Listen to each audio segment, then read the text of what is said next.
Kembali lagi bersama saya Pergi Ahmad Tipaldi. Kali ini kita akan membahas salah satu jebakan yang sangat populer di kalangan para pemula maupun para grandmaster, yaitu jebakan legal trap. Ya, jebakan legal trap dimulai dengan pembukaan E4 E5, kuda F3, kuda C6, gajah C4 dan pion D6. Pembukaan semi-slap. Lalu di sini kita akan melanjutkan dengan kuda C3 dan hitam menjawab dengan gajah G4. Ya.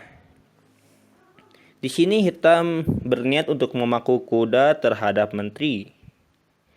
Dan ya, apabila kalian menemukan posisi seperti ini, ya berarti di sini kalian memiliki peluang untuk memenangkan permainan secara cepat. Ya, auto win. Dan karena ini ialah jebakan, ya pasti ada suatu pertaruhan yang dapat kalian lakukan. Dan ada dua cara agar jebakan ini sukses. Yang pertama ialah langsung memakan pion di E5. Dan yang kedua ialah mengusir gajah terlebih dahulu dengan pion H3.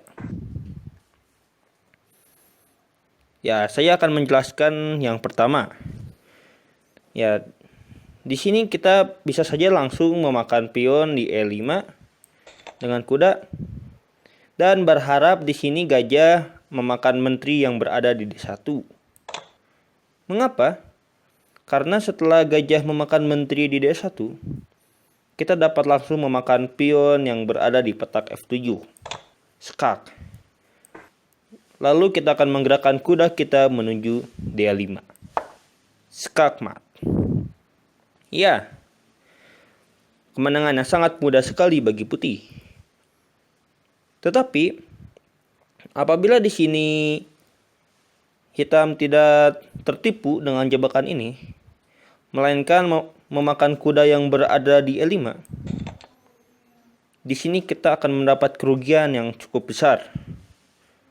Karena gajah dan menteri sedang diserang, jadi gajah harus bergerak menuju E2. Dan setelah memakan, ya kita pun mendapat kerugian 1 perwira. Sangat tidak bagus. Jadi itulah jebakan yang pertama. Ya, skakmat atau kehilangan perwira. Lalu di sini kita dapat mencoba untuk memukul gajah terlebih dahulu dengan pion H3. Ya, ini ialah satu bentuk perjudian yang kedua. Di sini gajah dapat mundur kembali ataupun memakan kuda yang berada di F3. Yang jelas ialah apabila di sini hitam memakan kuda yang berada di F3, jebakan legal trap berarti gagal. Dan ya, itu sayang sekali. Tetapi di sini kita dapat berharap bahwa gajah yang berada di G4 akan mundur menuju H5. Ya. Dalam posisi seperti ini kita tidak perlu takut. Kita hanya perlu untuk menggerakkan kuda kita menuju E5. Ya. Ya, apabila gajah makan menteri, hasilnya akan tetap skakmat. Tetapi apabila di sini gajah tidak memakan menteri, melainkan hitam memakan kuda yang berada di E5, kita pun tidak akan mendapat kerugian yang sangat besar. Karena kita mendapatkan gajah. Ya, walaupun di sini kuda memakan gajah di C4, kita dapat menggerakkan menteri kita menuju B5. Skak kuda. Dan kita pun untung 1 pion. Jadi ada dua bentuk perjudian yang dapat kalian lakukan dalam jebakan kali ini. Yang pertama ialah menggerakkan langsung kuda menuju L5 dan berharap gajah akan memakan menteri di D1.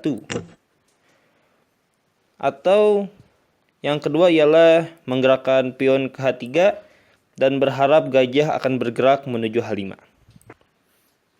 Ya, kalian bebas memilih yang mana. Dan mudah-mudahan kalian dapat mempraktekkan jebakan ini di dalam turnamen-turnamen resmi. Dan terima kasih atas perhatiannya. Mohon maaf bila ada kesalahan. Please subscribe-nya dan sampai jumpa.